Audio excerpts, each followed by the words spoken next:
Empire.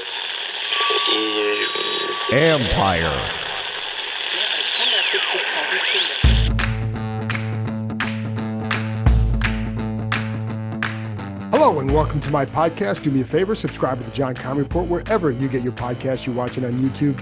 Hit that like button, hit that subscribe button. You can find us there as part of Empire Media, AMPIRE. Always much appreciated when you tune in, and you can read my work on ESPN.com. All the coaching news throughout, not just involving Washington, but every team.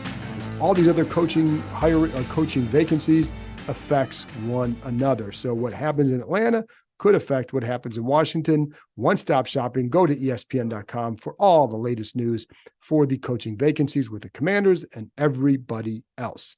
So also, don't forget, I'm going to be doing the live stream show with Bram Weinstein, the voice of the Commanders, Tuesday night, 7:30 Eastern time. Looking ahead, man, lots to discuss. How good is this opening? To me, it's one of the better ones out there, period. Why is that? We'll get into, I'm going to touch on that a little bit today. I'm going to get into that a lot tomorrow night with Bram. And yes, we're coming from a Washington perspective, but you look around the league, and this is based on what I'm also hearing from other people. So, but anyways, today's a big day. Monday, they made the move. They fired Ron Rivera, but there's a lot of stuff going on here too, and they're quickly moving forward. So let's get to the news. Again, they fired Rivera. They also received permission, or they requested permission to speak with Adam Peters. Do believe he's going to be interviewing here this week. One thing to know about Peters, who's the assistant GM in San Francisco, a couple things. One, I had Nick Wagner, who covers the 49ers for ESPN, on my podcast a couple weeks ago, and we specifically talked about Adam Peters, his role with the 49ers, what he does there. Now, in the past, he was reluctant to leave. In fact, I remember talking to people a few months ago about him, and the word was then, well, they're not sure if he'd want to leave San Francisco. He's from there. He's got all this responsibility there. Clearly, he's intrigued. And I think you have to look at this would be a guy who's not afraid to go into a situation where it looks like there's a lot of work to be done. That's what happened with San Francisco when John Lynch went there with Kyle Shanahan. A lot of work to be done.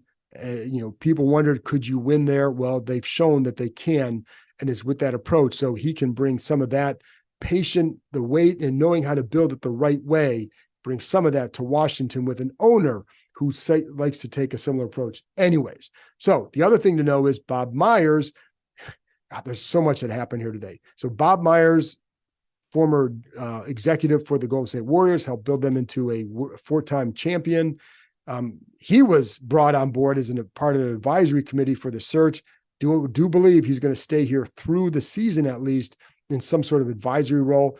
Also, Rick Spielman, who was an NFL executive for many years, had him on the podcast a couple weeks ago to discuss this job, this opening, what he thinks of it. So you can go listen to the podcast. But I'll tell you, what we know is he's an former NFL executive. He's going to be part of an advisory search panel. I think when it's all said and done, I think he probably won't stay much longer after that. I don't think. But his deep expertise in the NFL, combined with a guy like Myers who knows how to build a winning organization, that's what you want. So you have people, one thing, and I talked about this on here about thinking outside the box. That's part of that thinking, is bringing in a guy like Bob Myers to think outside the box about how you look at building a team. It doesn't have to just be a football guy. Now, to build a good football team, you need good football people. To build a great organization, you need people who know how to build a good organization, how to hire the right people. What's the kind of atmosphere you need to create so people flourish in that building? And so I think that's one of the things that Myers can bring to this search, is knowing how to identify some of those principles that he used. And this is one of the things I think you have to, and I'll probably get into this a little bit later, but Josh Harris knows what he doesn't know. And I think that's a far cry from what the other owner was like. It's a good thing. Spielman knows the NFL. You also have guys like Magic Johnson, Mitchell Rales, Mark Gein. Magic, of course, one of the greatest leaders in sports history. So you have people who know how to build good organizations. The only thing I wonder is, do you somehow get too many voices in that room about what you want, what you need to do? But you do have people that are highly accomplished, have done really good things in their fields, and can identify the right traits and know how to put together a winning situation.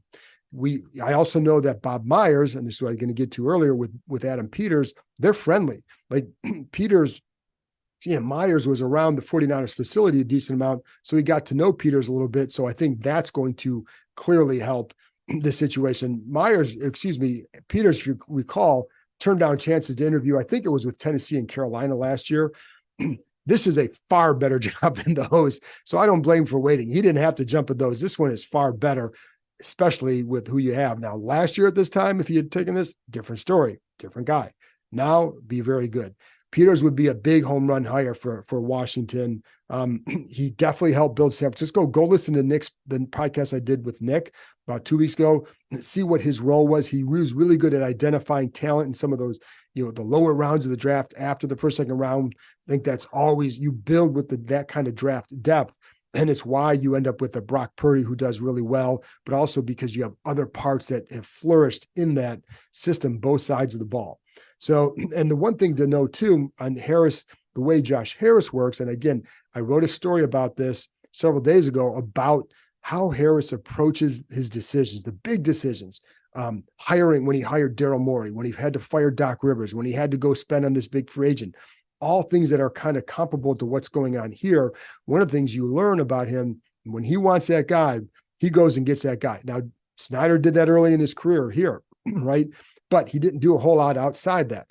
But he could go get a guy. I think Harris, some of those qualities where you identify who is it that you want, then go get him. Doc Rivers was done deal within 3 days. When Myers became available after he resigned from the Rockets, he thought he was going to take a year off and just kind of take a hiatus. Within very soon after he was resigned, Harris was on the phone with them. Within a couple of days, he was in the Hamptons visiting Harris. And that's all it took. So when he wants that guy, he'll go get him. What he told us today in the press conference, he would be rapid but thorough. So it wouldn't shock me at all if you have a head of a president of football ops within a week or so, and then from there, then that person will decide, what do you do with the GM role? Do you do something there? And then what do you do with the head coach? But they've also put out requests for head coach, including for Detroit's Ben Johnson, the number one target by all parties this offseason. That's going to be interesting. And a couple of things to keep in mind with Ben Johnson. First of all, very well respected. You know who he coached at the Senior Bowl 2 years ago? Sam Howell. You know where he played quarterback in college? North Carolina. So you know who's a number 2 pick in the draft? Drake May from North Carolina. There's a lot of ties there that would be, that could be beneficial. We'll see. But he has a really good reputation, very smart. But he is the number one target for a lot of teams. Listen, if you're looking between here and Carolina, it's a no-brainer.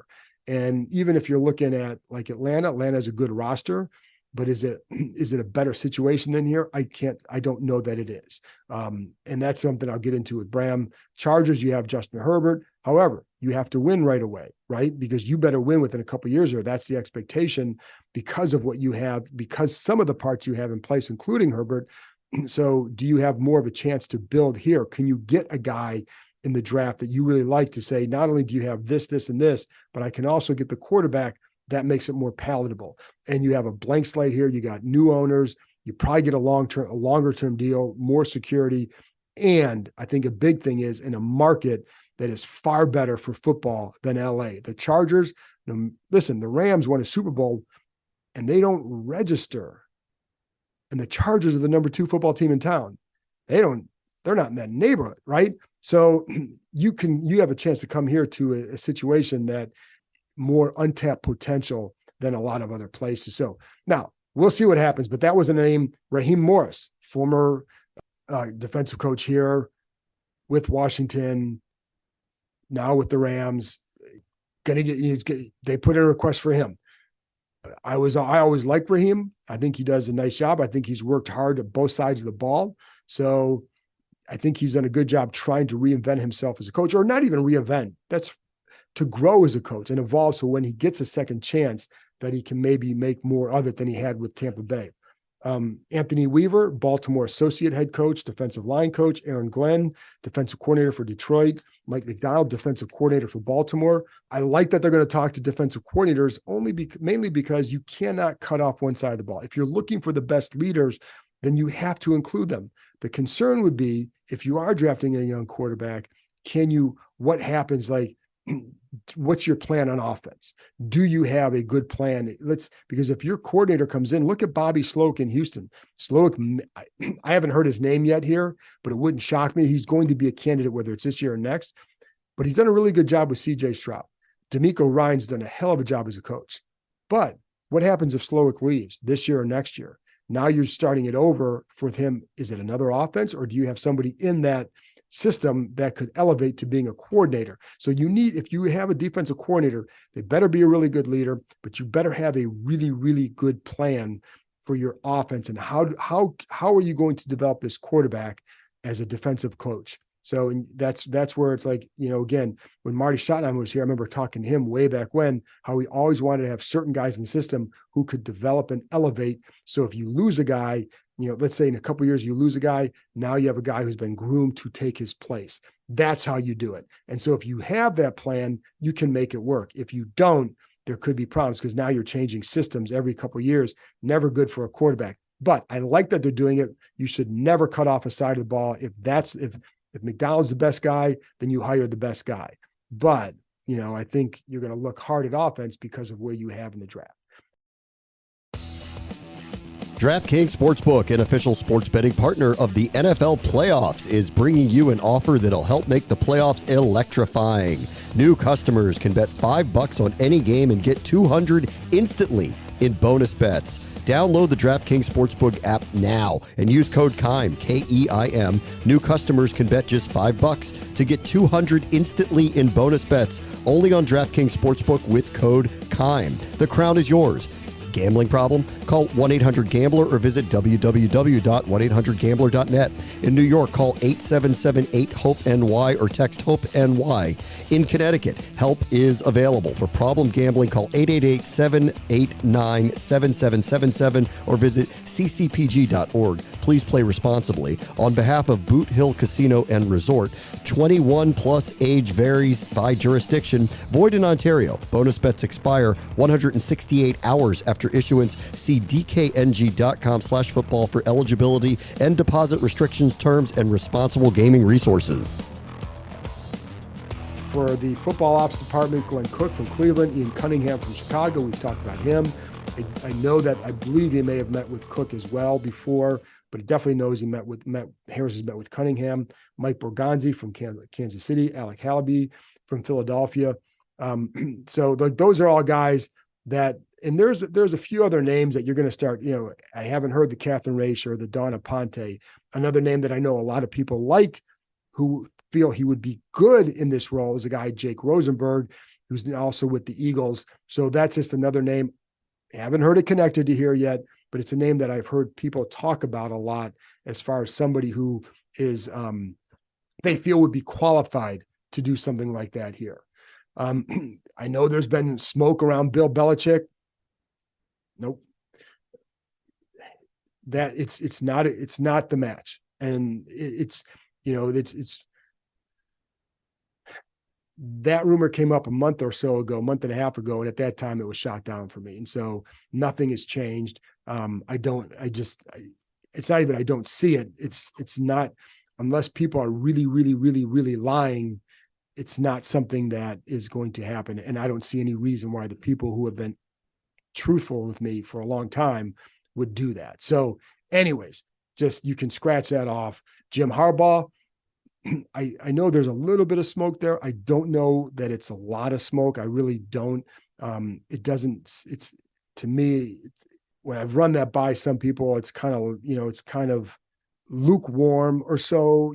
I don't know. I'm not going to dismiss it, but I'm also not going to say that, oh my gosh, there's a lot there. I don't, and neither talking to people, I don't see a lot of momentum there, but I'm not, I think there's going to be a lot more momentum with him with other jobs. Again, I don't see the fit being what these guys would want, and knowing the reputation of all parties involved, doesn't feel like it'd be a good long-term fit. Eric Bieniemy, no, I don't see that. One of the things that we came out from the players today in the locker room, we did talk to them, and there's a couple of things that stood out. One, their affection for Ron Rivera. He spoke to the team today. He was fired around 8:20 or so. He spoke to the team at 9:00 for a meeting, spoke up for a couple minutes. They gave him a strong, pretty solid applause at the end of it. A lot of players went up to him, talked to him afterwards. A lot of affection for him. Listen, he didn't get the job done. So the move was made as Josh Harris said, his quote was, "We clearly weren't good enough." And he's right. So when that happens, these are the moves that are made, regardless of your affection for someone or not. But so there was a lot there. But with Bieniemy, when you talk to guys, even now on the record, like Logan Thomas after the game was talking about, there were a lot of ups and downs with him. There were a lot of times where they'd say at the end of it, like, yes, it wasn't all like negative. There was some, like, he was good, or this was up and down, up and down, up and down. But there was this, there was some of that. And, I know we talked to Charles Leno and somebody asked him about him, and his comment was, he was the same guy every day. And that's really all I'm going to say about that. So when guys say like stuff like that, it's pretty telling. So I don't see him as a legitimate candidate here. In fact, when Josh Harris was asked about it, he basically said, well, we'll hire some for the football ops. And if he says something, then if he wants to go that way, then they would. But I don't, in terms of just even interviewing, but I don't see it. It's hard to see it here. Then, and basically, especially when you talk to players and all that, it was a tough year for them. And again, I would always say not everything was on him, on Bieniemy. I think he came into a tough situation and had to make it work. And knowing that you pretty much had one shot, mom spaghetti and all that. So shout out Eminem, but you only had that one shot, and you were doing it with a young quarterback with an offensive line that needed more help. But then you put that offensive line and a young quarterback in a situation where they had to be studs in the pass game, and they couldn't be. They weren't.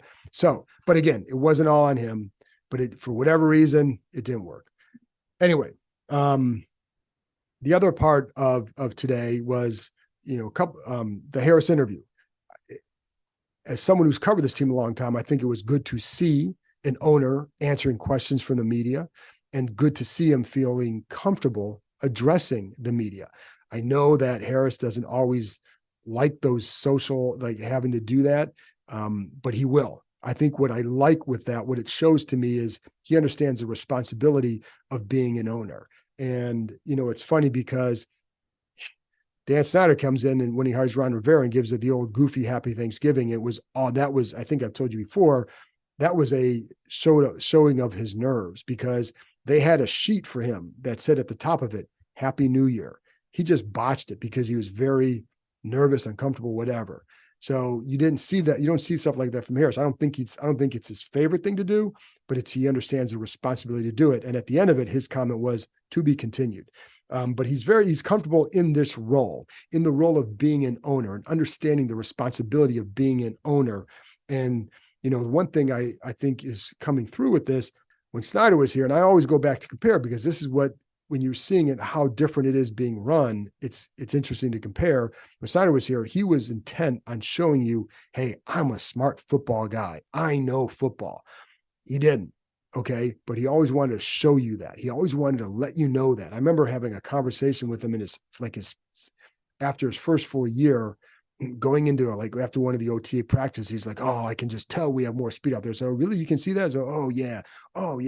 Like, he's BSing. He didn't know that. Someone told him that. But he wants to show that to you. He wanted to show you that I know what I'm doing. And my thing was like, and people would say, oh, he just wants to win. Well, if you wanted to win, you're not hiring a dumbass like yourself, right? You're not going to hire you to run a football team when you don't know what you're doing. And that's what he would do. Josh Harris has taken the approach of, I don't know this, so I'm going to hire this guy to help me do this guy to help me do that, this guy to help me do that. That's what he's done. And so I think that's something that is refreshing for this organization. I think whether or not it works this time, the approach works over time. And so I don't, there's no guarantee that this move is going to be that whatever he hires right now, the first moves are going to be like, oh my God, this organization is now transformed. They're going to win forever. Can't say that. We still have to see how it plays out. We still have to see who they hire. We still have to see then how they're on the field. Who do they draft? Do they draft the right quarterback or not? So all that stuff is going to matter. But when you take a certain approach and you look for certain things and you allow yourself to say, I need help in making these decisions in this area, then I think you set yourself better up for better success than most people. I think that's why he targeted Myers and Spielman. And he knows what he needs to be successful. So, like I said, I think that's a very good quality to have. And he also has a clear idea of how he wants his organization to look. He wants to have a certain structure and setup. I think there's some flexibility within that. Like if he wants a head of football ops, then you want a GM, then you want a coach. That's the ideal thing. But what if the head of football ops can also be the GM? Well, then you just get that guy and you have two guys, you have one guy doing two jobs, and then you get the coach. So that's also why Martin Mayhew is still here. Martin Mayhew was not fired. It was just Rivera today.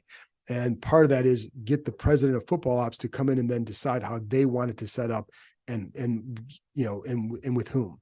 And then they'll start to, it's not just, so that's one of the things. That's why Mayhew is still here. But that's where I think, like I said, Harris's flexibility with the setup comes in. However, there's a clear belief in that you're not going to have two guys, one guy doing two roles like they had with Rivera being coach centric. And like I think I've told you before, I don't believe that Rivera truly wanted that. It was what Snyder wanted and went and did it, and Rivera went with it. And if you're not comfortable in that role, you shouldn't take that role. That's what I would say. However, there's not going to be that kind of setup. You're not going to have a coach come in and have all sorts of power ahead of people that are making the other football decisions. And I think that's a good thing. But there's a strong belief in with Harris in doing that. And so, it's somebody has clients on this list, and I've talked to them before, told me last night that this is a great job. And the reason he said great resources, great market. I told you, I don't think LA can compete with this football market. Right. And he felt like they have really good owners. Now, we'll see. Right. We only know them here for a handful of months. They still have a lot more to prove. Like I said, I think you get it by now that I think they're doing things the right way, but then you still have to go prove that you can actually build it and win, because that's what the goal is. And then when you talk to guys in the locker room, like Cosby was very big on just want to win. And, I know some guys who say that. I think some guys really mean that. And I think he's one of them. And I think for Harris, that's his passion, is to try and build a winner here. And that's why you go out and get guys smarter than you in this area. You want to go build a business, get PE, private equity, do all that.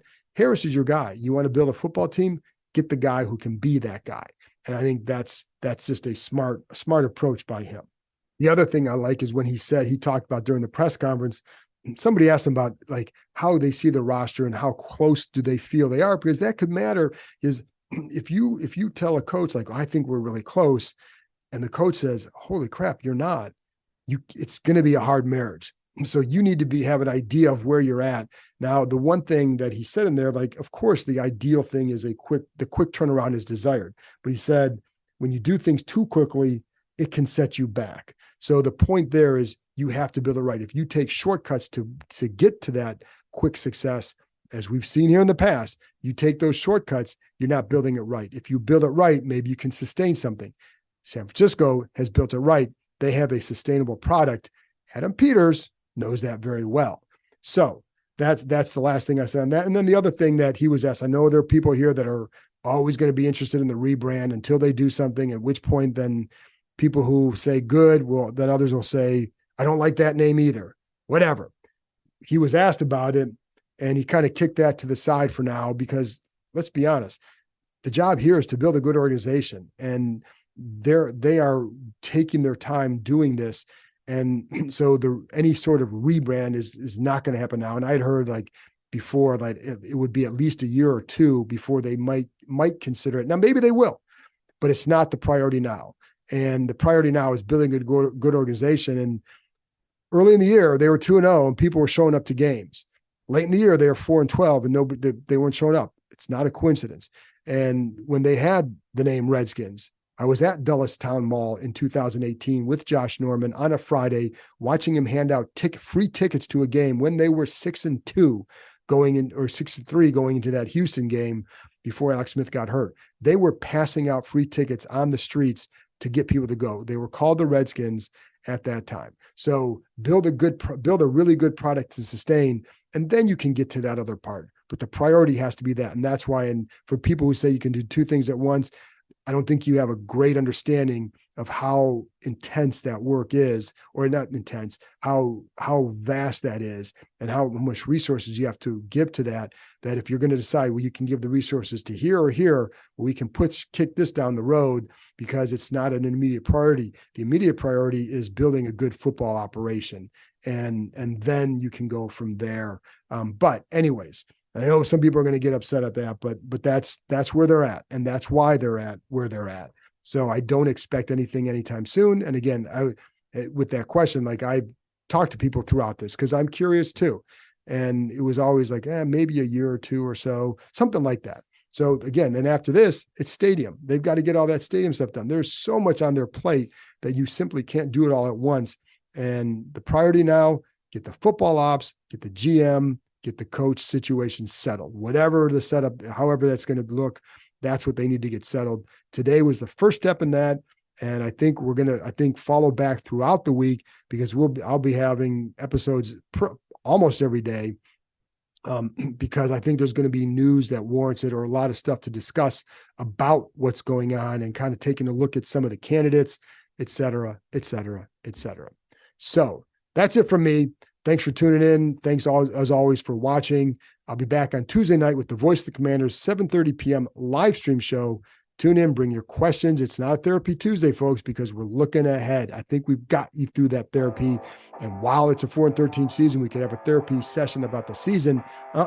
This is all looking forward, because I think for you, the good stuff is down the road. And so I think you'd probably rather hear about that than about what went wrong. Anyway, that's it for me. I'll talk to you next time.